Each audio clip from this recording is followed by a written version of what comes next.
Hello, hi, എല്ലാവർക്കും life ഹാക്സിലേക്ക് സ്വാഗതം. ഇന്ന് ഞാൻ നിങ്ങളോട് ഇവിടെ ഷെയർ ചെയ്യാൻ വന്നിരിക്കുന്നത് പവർ ഓഫ് അപ്രീസിയേഷൻ. എന്തിനാണ് നമ്മൾ മറ്റുള്ളവരെ അപ്രീഷിയേറ്റ് ചെയ്യുന്നത്? അത് ചെറുതാണെങ്കിലും ഒരു നല്ല കാര്യത്തിന് അപ്രീഷിയേറ്റ് ചെയ്യാൻ ശരിക്കും നമ്മൾ ശീലിക്കേണ്ടതായിട്ടുണ്ട്, അല്ലേ? അത് ആ ചെയ്യുന്ന ആൾക്ക് കൊടുക്കാൻ പറ്റുന്ന ഏറ്റവും വലിയൊരു ഗിഫ്റ്റ് ആയിരിക്കും. അത് ലൈഫിൽ നമുക്ക് ചിലവില്ലാതെ കൊടുക്കാൻ പറ്റുന്ന ഒരു ഗിഫ്റ്റ് എന്ന് പറയുമ്പോൾ അത് അപ്രീസിയേഷൻ തന്നെയായിരിക്കും, അല്ലേ? അപ്രീസിയേഷൻ എന്ന് പറയുമ്പോൾ ആർക്ക് വേണമെങ്കിലും കൊടുക്കാം, അല്ലേ? ഒരു ഹസ്ബൻഡിന് വൈഫിന് കൊടുക്കാം. അതായത് എക്സാമ്പിൾ പറയുകയാണെങ്കിൽ ഒരു നല്ല ഡ്രസ്സ് ഇട്ട് വൈഫ് റെഡി ആകുമ്പോൾ അല്ലെങ്കിൽ ഡ്രസ്സ് നന്നായിട്ടുണ്ട്, അല്ലെങ്കിൽ ഇത് നന്നായിട്ട് നിനക്ക് ചേരുന്നുണ്ട്, അപ്പം ആ വൈഫിന് ഒരു ഹാപ്പിനെസ് ഉണ്ടാവും, അല്ലേ? അതായത് വേറെ ആര് പറയുന്നതിൽ ഏറ്റവും കൂടുതൽ ഹാപ്പിനെസ് നമുക്ക് നമ്മുടെ ഹസ്ബൻഡ് പറയുമ്പോൾ അതിൽ നിന്ന് കിട്ടുമല്ലോ. അതുപോലെ തന്നെ ആ ഹസ്ബൻഡിനോട് അല്ല വൈഫ് ഹസ്ബൻഡിനെ അപ്രീഷിയേറ്റ് ചെയ്യുക, എന്തെങ്കിലും നല്ല കാര്യങ്ങൾ ചെയ്യുമ്പോൾ ഒക്കെ നന്നായിട്ടുണ്ട്, അല്ലെങ്കിൽ നിങ്ങളത് ചെയ്തത് എനിക്ക് ഭയങ്കര സന്തോഷമുണ്ടായി, അത് നിങ്ങൾ ചെയ്തത് നന്നായിരുന്നു, അല്ലെങ്കിൽ നിങ്ങൾ ചെയ്തതിനോട് എനിക്ക് ഭയങ്കര ഇഷ്ടം തോന്നി എന്നൊക്കെ പറയുമ്പോൾ രണ്ടുപേർക്കും ഒരു ഹാപ്പിനെസ് അവിടെ ഉണ്ടാവും. അതുപോലെ തന്നെ എന്താ പറയുക, ഫ്രണ്ട്സ് തമ്മിൽ, അല്ലേ? അവരും തമ്മിൽ തമ്മിൽ അപ്രീഷിയേറ്റ് ചെയ്യുമ്പോൾ അവർക്ക് രണ്ടുപേരുടെ ബോണ്ടും ഒന്ന് സ്ട്രോങ് ആവാനും കൂടെ ഹെൽപ്പ് ചെയ്യും. അതുപോലെ തന്നെ നമ്മുടെ കുഞ്ഞു കുഞ്ഞു കുട്ടികൾ, അതായത് നമ്മൾ ഇപ്പം നമ്മൾ എന്തെങ്കിലും ചെയ്യുന്നത് കണ്ടിട്ട് കുഞ്ഞുങ്ങൾ നമ്മളെ ഹെൽപ്പ് ചെയ്യാൻ വരും, അല്ലേ? ഇപ്പം ഞാനാണെങ്കിൽ തുണി വിരിച്ചിടാൻ, അതായത് വാഷിംഗ് മെഷീനിൽ നമ്മളിട്ട് തുണി വിരിച്ച് നമ്മൾ അയയിലിടാൻ തുടങ്ങുമ്പോഴത്തേക്കും എൻ്റെ കുഞ്ഞു മോള് വന്നിട്ട് എനിക്ക് ആ തുണി പറക്കി തരും, എന്നാൽ മമ്മി ഇടുന്ന് പറഞ്ഞു. എന്ന് വെച്ചാൽ നമ്മൾ ചെയ്യുമ്പം നമ്മൾ അവളെ ഹെൽപ്പ് ചെയ്യാൻ വരിക. അപ്പോൾ അവൾ കുഞ്ഞു കാര്യം ചെയ്ത് നമുക്കത് വലിയ കാര്യം അല്ലെങ്കിലും അവളത് ചെയ്യാൻ തോന്നി അവളുടെ മനസ്സിൽ നമ്മൾ അപ്രീഷിയേറ്റ് ചെയ്യുക. അപ്പോൾ അവൾക്ക് അപ്രീഷിയേഷൻ എന്താ, അല്ലെങ്കിൽ അപ്രീഷിയേറ്റ് എന്താണെന്ന് നമുക്കറിയത്തില്ല. എന്നാലും നമ്മൾ അവളെ പിടിച്ചിട്ട് താങ്ക് യു എന്നൊക്കെ പറയുമ്പോൾ കുഞ്ഞുങ്ങൾക്ക് മനസ്സിലാവും. ഓക്കെ, അപ്പം ഞാൻ ചെയ്തത് നല്ല കാര്യമാണെന്ന് കുഞ്ഞുങ്ങൾക്ക് മനസ്സിലാവുകയും അപ്പം പല പല കാര്യങ്ങളിലും അവർ ആ ഒരു അപ്രീസിയേഷൻ, അല്ലെങ്കിൽ നമ്മൾ അവരെ എങ്ങനെ അപ്രീഷിയേറ്റ് ചെയ്യുന്നത് കണ്ടുകൊണ്ട് അവർക്ക് പല കാര്യങ്ങളും മുന്നോട്ട് ഇറങ്ങി ചെയ്യാനുള്ള താല്പര്യം കൂടുകയും ചെയ്യും. ഞാൻ പലയിടത്തും കണ്ടിട്ടുണ്ട്, അതായത് മറ്റുള്ളവരെ കുറിച്ച് ഒരു നല്ല വാക്ക് കേൾക്കുക, അല്ലെങ്കിൽ അവർ ചെയ്തത് നന്നായി, അല്ലെങ്കിൽ അവർ എനിക്ക് അങ്ങനെ ചെയ്ത് തന്നിട്ടുണ്ട്, അവർ എനിക്ക് കുറേ സഹായങ്ങൾ ചെയ്ത് തന്നിട്ടുണ്ട് എന്ന് പറയുന്നത് കേൾക്കുന്നത് എവിടെയായിരിക്കും? എനിക്ക് തോന്നുന്നില്ല ഒരാളും മുഖത്ത് നോക്കി അത്, അല്ലെങ്കിൽ നിങ്ങളത് അന്ന് എനിക്കിത് ചെയ്ത് തന്നത് എനിക്ക് നന്നായി, എൻ്റെ ജീവിതത്തിൽ അത് നന്നായി എന്ന് ഒരാളും ജീവിച്ചിരിക്കുമ്പോൾ പറയില്ല. നമ്മൾ പല മരിച്ചിടത്തിൽ പോകുമ്പോഴും നമുക്ക് ശ്രദ്ധിക്കാം, അല്ലെങ്കിൽ അവർ നല്ലൊരു വ്യക്തിയായിരുന്നു, അല്ലെങ്കിൽ അവരെനിക്ക് ഒത്തിരി സഹായങ്ങൾ ചെയ്തിട്ടുണ്ട്, എന്താ പറയുക, അങ്ങനെ പല പല, അതായത് അവർ ചെയ്ത പല പ്രവൃത്തികളും ഈ സ്വീകരിച്ചവർ, അല്ലെങ്കിൽ അത് കണ്ടിട്ടുള്ളവർ, അതിൽ മനസ്സിലാക്കിയിട്ടുള്ളവർ വന്ന് പറയുന്നത് അവർ മരിച്ച് ആ ശവപ്പെട്ടി കിടക്കുമ്പോഴായിരിക്കും, അല്ലേ? ഇന്ന് പല സ്ഥലത്തും കേട്ടിട്ടുണ്ട്, മരിച്ചു കഴിയുമ്പോൾ നമ്മൾ അവരെക്കുറിച്ച് പറയുന്നത് വല്ലതും അവർക്ക് കേൾക്കാനോ കാണാനോ പറ്റുന്നുണ്ടോ? ഇല്ല. അതേസമയം അവർ ജീവിച്ചിരിക്കുമ്പോൾ അവർ ചെയ്ത കാര്യങ്ങൾക്ക്, അല്ലെങ്കിൽ നിങ്ങളത് ചെയ്തത് എനിക്ക് വളരെയേറെ നന്നായി, എൻ്റെ ജീവിതത്തിൽ ഇത്രയേറെ ഗുണങ്ങളുണ്ടായി, അല്ലെങ്കിൽ നിങ്ങൾ അന്നത് ചെയ്തത് കൊണ്ട് എനിക്ക് ഇന്ന് ഈ സ്ഥിതിയിൽ എത്താൻ പറ്റി, അല്ലെങ്കിൽ അങ്ങനെ എന്തെങ്കിലും ഒരു നല്ല വാക്ക് അവർ ജീവിച്ചിരിക്കുമ്പോൾ അവരുടെ മുഖത്ത് നോക്കി പറയുവാണെങ്കിൽ അവർക്ക് അതിപ്പറ ഒരു സന്തോഷം ഉണ്ടാവും. അതുകൊണ്ട് നമ്മൾ എപ്പോഴും ശ്രദ്ധിക്കണം, നമുക്ക് എന്തെങ്കിലും ഒരു നല്ല കാര്യം ആരെങ്കിലും നമുക്ക് ചെയ്തു തന്നിട്ടുണ്ടെങ്കിൽ അത് മരിച്ചു കഴിഞ്ഞിട്ട് മറ്റുള്ളവർ പറയുകയോ, അല്ലെങ്കിൽ ആ മരിച്ചു കിടക്കുന്ന സമയത്ത് നമ്മൾ നാല് പേരെ കേൾക്കെ അവരെക്കുറിച്ച് പൊക്കി പറയുകയോ ചെയ്തിട്ട്, പറയണ്ട എന്നല്ല ഞാൻ പറയണേ, പക്ഷേ അവർ ജീവിച്ചിരിക്കുമ്പോൾ അവരോട് പറയാതെ ഈ മരിച്ചു കിടക്കുമ്പോൾ മറ്റുള്ളവരെ കേൾപ്പിക്കാൻ അവർ നല്ലവരായിരുന്നു എന്ന് പറയുന്നതിലും, അവർ ജീവിച്ചിരിക്കുമ്പോൾ അവരുടെ മുഖത്ത് നോക്കി അല്ലെങ്കിൽ അവരുടെ കയ്യിലൊന്ന് പിടിച്ചിട്ട് നിങ്ങളത് ചെയ്തത് എനിക്ക് വളരെ നന്നായി, അല്ലെങ്കിൽ എൻ്റെ ജീവിതത്തിൽ ഇത്രയും ഉയർച്ചയിലെത്താൻ നിങ്ങളൊരു കാരണമാണെന്ന് പറഞ്ഞു കഴിഞ്ഞാൽ അതിൽ പരം അവർക്ക് ഒരു വേറെ സന്തോഷം ഉണ്ടാകത്തില്ല.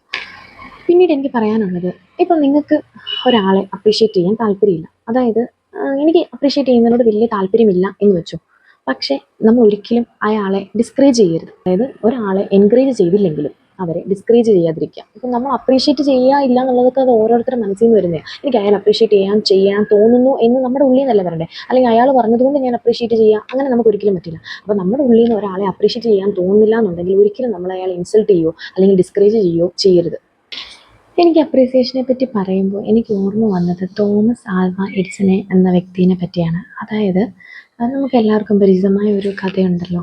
അതായത് അദ്ദേഹം സ്കൂളിൽ പോകുന്ന സമയത്ത് പോയി തിരിച്ചു വന്നപ്പോൾ ആ ക്ലാസ്സിലെ ഒരു അധ്യാപകൻ ഈ തോമസ് ആൽവ എഡിസൺ എന്ന കുട്ടിയുടെ കയ്യിൽ ഒരു ലെറ്റർ കൊടുത്തു വിടുകയും ഇത് തൻ്റെ മാതാവിനെ ഏൽപ്പിക്കുകയും പറയുകയും ചെയ്തു. അപ്പം തൻ്റെ മാതാവ് അത് തുറന്ന് വായിക്കുകയും ആ മാതാവിൻ്റെ കണ്ണ് നിറയുകയും ചെയ്തു. എന്താ അമ്മ അതിൽ എഴുതിയിരിക്കുന്നതെന്ന് ആ കുട്ടി ചോദിച്ചപ്പോൾ അമ്മ പറഞ്ഞു, മോനെ, ഇതിൽ എഴുതിയിരിക്കുന്നത് നിങ്ങളുടെ മകൻ വളരെ ബുദ്ധിയുള്ള കുട്ടിയാണ്, നമ്മുടെ ഈ ചെറിയ സ്കൂളിലും ഈ അധ്യാപകരും ഈ സൗകര്യങ്ങളും ആ കുട്ടിക്ക് പഠിക്കാൻ വേണ്ടിയിട്ട് കുറവാണ്. അതുകൊണ്ട് നിങ്ങളുടെ കുട്ടീനെ നല്ലൊരു സ്ഥാപനത്തിലേക്ക്, ഇതിലും കുറച്ചുകൂടെ നന്നായി പഠിക്കുന്ന ഒരു സ്ഥാപനത്തിലേക്കോ അല്ലെങ്കിൽ നല്ല അധ്യാപകരെ വെച്ചോ നിങ്ങൾ ഈ കുട്ടീനെ പഠിപ്പിക്കുക എന്നാണ് അതിൽ എഴുതിയിരിക്കുന്നതെന്ന് ആര് പറഞ്ഞു? ഇതിന് തോമസ് ആൽവ എഡിസന്റെ അമ്മ ആ കുട്ടിയോട് പറഞ്ഞു. അപ്പോൾ ആ കുട്ടി അത് വിശ്വസിക്കുകയും ചെയ്തു. അങ്ങനെ വർഷങ്ങൾ കടന്നുപോയി. അപ്പം തോമസ് ആൽവ എഡിസൺ എന്ന് പറയുന്ന വ്യക്തി ഒരു മികച്ച ശാസ്ത്രജ്ഞനായി മാറുകയും ചെയ്തു. അങ്ങനെ വർഷങ്ങൾ കടന്നു പോയപ്പോൾ ഒരു ദിവസം ഈ തോമസ് ആൽവ എഡിസൺ വീട്ടിൽ വരികയും തൻ്റെ അലമാരി ക്ലീൻ ആക്കുകയും ചെയ്യുന്ന സമയത്ത് ഒരു പേപ്പർ കഷ്ണം കിട്ടി. അപ്പോൾ ആ പേപ്പർ കഷ്ണം തോമസ് ആൽവ എഡിസൺ എടുത്ത് വായിച്ചു നോക്കുകയും തൻ്റെ കണ്ണ് നിറഞ്ഞ് കണ്ണുനീരൊഴുകുകയും ചെയ്തു. അപ്പോൾ അതിൽ എഴുതിയത് ഇപ്രകാരമാണ്: നിങ്ങളുടെ മകൻ ബുദ്ധിയില്ലാത്ത ഒരു കുട്ടിയാണ്. ഈ കുട്ടീനെ പഠിപ്പിച്ച് ഞങ്ങൾ അധ്യാപകർക്ക് സമയം കളയാനില്ല. അതുകൊണ്ട് നിങ്ങൾ നിങ്ങളുടെ കുട്ടീനെ ഇനി ഒരിക്കലും ഈ സ്കൂളിലേക്ക് വിടരുതെന്ന് ആണ് അതിൽ എഴുതിയിരിക്കുന്നത്. അപ്പോൾ ഇത് വായിച്ചപ്പോൾ തോമസ് ആൽവ എഡിസൺ മനം പൊട്ടി തകർന്നു പോയി. കാരണം അന്ന് കുട്ടിയുടെ അമ്മ പറഞ്ഞത് മറ്റൊന്നായിരുന്നു. അപ്പോൾ ബുദ്ധിയില്ലാത്ത എഡിസനെ ലോകത്തിൻ്റെ മുന്നിൽ മഹാനാക്കിയ അമ്മയാണ് യഥാർത്ഥ വനിത, അല്ലേ? അതായത് ആ കുട്ടീനെ അന്ന് ആ അമ്മ എഴുതിയത് അതുപോലെ പറഞ്ഞ ആ കുട്ടീനെ നമ്മൾ എന്താ പറയുക, ആ കുട്ടീനെ നമ്മൾ പറഞ്ഞ് സത്യാവസ്ഥ, അല്ലെങ്കിൽ നീ പഠിക്കത്തില്ല അതുകൊണ്ട് നീ ഇനി സ്കൂളിൽ പോകണ്ട എന്ന് പറഞ്ഞായിരുന്നെങ്കിൽ ചിലപ്പോൾ ആ കുഞ്ഞിൻ്റെ സെൽഫ് കോൺഫിഡൻസ് കുറയും, ആ കുട്ടി ഇത്രയും ഒരു നിലയിൽ എത്തുകയും ചെയ്യത്തില്ലായിരുന്നു. അപ്പോൾ ആ അമ്മയുടെ ആ ഒരു കരുതൽ ആ കുഞ്ഞിന് കൊടുത്തത് കൊണ്ട് ആ കുഞ്ഞ് നല്ലൊരു മികച്ച ശാസ്ത്രജ്ഞനാവുകയും നല്ല രീതിയിൽ എത്തുകയും ചെയ്തു. അപ്പം അതിനകത്തുനിന്ന് തന്നെ നമുക്ക് മനസ്സിലാക്കാൻ പറ്റും ആ ഒരു അപ്രീസിയേഷൻ, പവർ ഓഫ് അപ്രീസിയേഷൻ നമുക്ക് അതിനകത്തുനിന്ന് മനസ്സിലാക്കാം. ആ കുഞ്ഞിന് കൊടുത്ത ആ കരുതൽ അല്ലെങ്കിൽ ആ ഒരു അഭിനന്ദനം അത് ആ കുഞ്ഞിനെ എത്രത്തോളം ഉയരത്തിൽ എത്തിക്കാൻ പറ്റിയെന്ന് ആ കുഞ്ഞിൻ്റെ ഉള്ളിൽ തന്നെ കിട്ടിയ ആ ഒരു ചിലപ്പം എന്താ ഞാൻ നന്നായിട്ട് പഠിക്കുമെന്ന് ആ പറഞ്ഞത് കൊണ്ടുള്ള ആ ഒരു ഇതിൻ്റെ പുറത്തായിരിക്കും കുഞ്ഞ് പലതും പഠിക്കാൻ ശ്രമിച്ചതും അത് പലതും ട്രൈ ചെയ്ത് നോക്കിയതും എല്ലാം, അല്ലേ? അപ്പം നമ്മളുടെ അപ്രീസിയേഷന് ഒരാൾക്ക് എത്രത്തോളം അത് അയാളെ ഉയർത്താൻ പറ്റുമെന്ന് നമുക്ക് ചിന്തിക്കാവുന്നതിന് അപ്പുറമാണ്. നമ്മളുടെ അപ്രീസിയേഷൻ മൂലം ഒരാളുടെ ജീവിതത്തിനെ മാറി മറിക്കാൻ അയാൾക്ക് പറ്റുമെങ്കിൽ നമുക്ക് എന്തുകൊണ്ട് അപ്രീഷിയേറ്റ് ചെയ്തുകൂടാ, അല്ലേ? നമ്മൾ കേട്ടിട്ടില്ലേ, ഒരു വിജയത്തിന് പിന്നിൽ 1000 പരാജയങ്ങൾ കാണുന്നു, അല്ലേ? നമ്മൾ വിചാരിക്കുകയെ നമ്മൾ ഒരാളെ അപ്രീഷിയേറ്റ് ചെയ്തിട്ട് നമുക്ക് എന്ത് കിട്ടാനാ എന്ന് ചിന്തിക്കുന്നവരുണ്ടാവില്ലേ? അത് തെറ്റാണ് കേട്ടോ. കാരണം നമ്മൾ അപ്രീഷിയേറ്റ് ഒരാളെ ചെയ്യുമ്പോൾ അപ്രീഷിയേറ്റ് കൊടുക്കുന്നവനും അപ്രീഷിയേറ്റ് കിട്ടുന്നവനും ഒരു ഹാപ്പി ഹോർമോൺ ഉണ്ടാവുന്നുണ്ട്. അതായത് അയാൾ സന്തോഷിച്ചെന്നുള്ള ആ ഒരു സന്തോഷം നമുക്ക്, അതായത് നമ്മൾ അയാളെ അപ്രീഷിയേറ്റ് ചെയ്യുമ്പോൾ അയാളുടെ മുഖത്ത് കണ്ട ആ ഒരു സന്തോഷം അത് നമുക്കും കിട്ടുന്നുണ്ട്.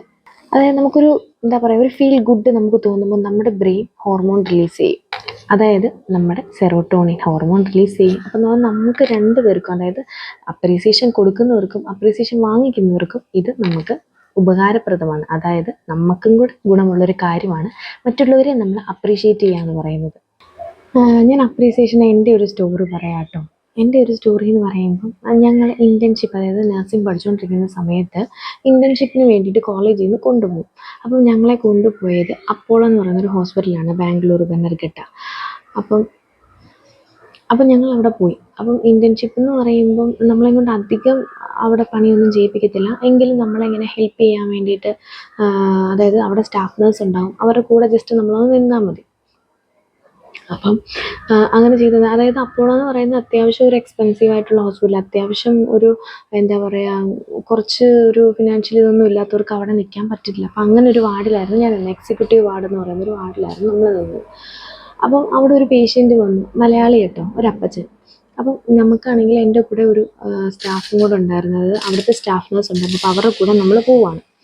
അപ്പം ആ അപ്പച്ചൻ്റെ കാലെന്തോ ഒടിഞ്ഞ് കിടക്കുക, ഞാൻ കറക്റ്റായിട്ട് ഓർക്കുന്നില്ല, കുറേ വർഷങ്ങൾ മുന്നെയാണ്. അപ്പോൾ കാലെന്തോ ഒടിഞ്ഞ് കിടക്കുക, ചുരുക്കം പറയാൻ അപ്പച്ചന് ആ കട്ടിലിൽ നിന്ന് ഇറങ്ങി, അതായത് ടോയ്ലറ്റിലൊന്നും പോകാൻ പറ്റില്ല.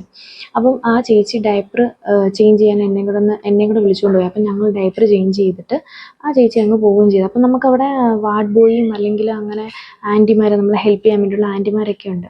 അപ്പം ഞങ്ങൾ ജസ്റ്റ് ഇങ്ങനെ എടുത്ത്, അപ്പോൾ ആ ചേച്ചി എന്തോ കാര്യത്തിന് ഡോക്ടർ റൗണ്ട്സിന് വന്നോ ചെയ്തപ്പോഴത്തേക്കും ആ സ്റ്റാഫ് നഴ്സ് അങ്ങ് പോകാനിടയായി. അപ്പം ഞാനായിരുന്നു ബാക്കി കാര്യങ്ങൾ ക്ലീൻ ചെയ്യുകയൊക്കെ ചെയ്തത്.